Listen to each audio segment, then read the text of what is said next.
Good morning. I'm not really much of a talker. I'm an action-oriented person, so my comments will be very brief this morning. But I do want to emphasize the fact that partnerships of this type are critical if we're serious about changing the demographics of cancer and the biomedical workforce. Dr. Perman just elaborated on the data, so I don't need to repeat that.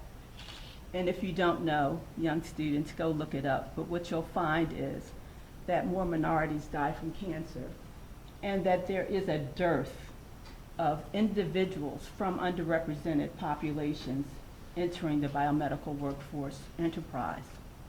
So our job here is to try to fix that. And I'm thrilled to be a part of this partnership program.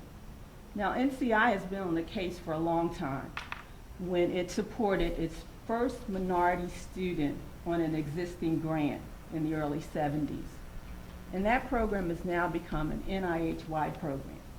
So whether you want to enter cancer, if you want to work on diabetes, or any healthcare issue, there's a mechanism in place by the National Cancer Institute and the NIH that will support you.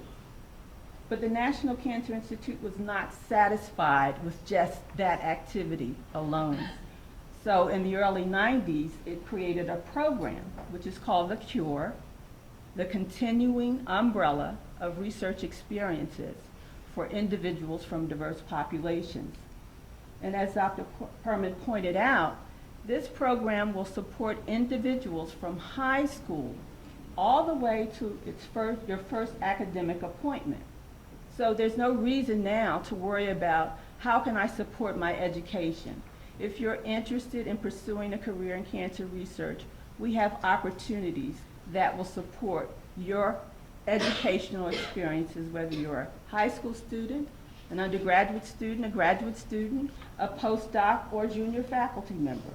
So again, once you become part of the CURE pipeline, our goal is to keep you in. This program really addressed what was called a leaky pipeline back in the early 90s.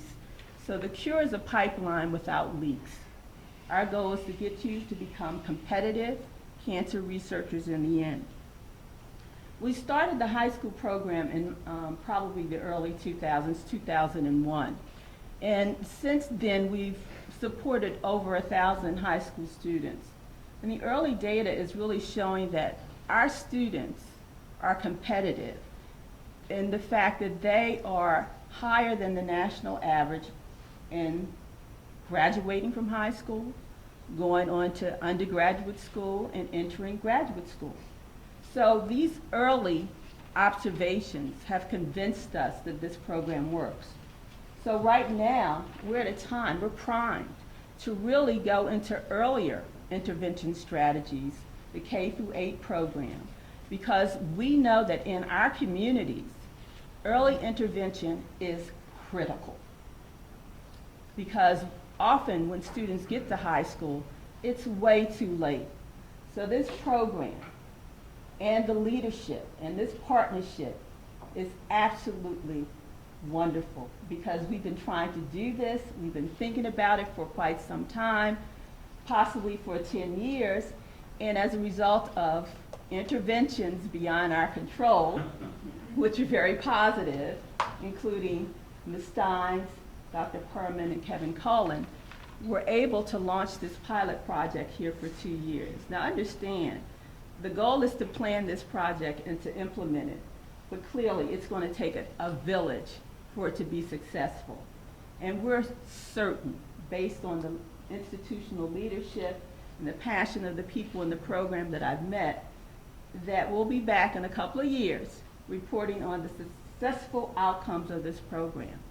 So I'm really thrilled to be here on behalf of the National Cancer Institute, Dr. Harold Varmus, and the leadership of NCI. We are so grateful to be a part, and I thank you.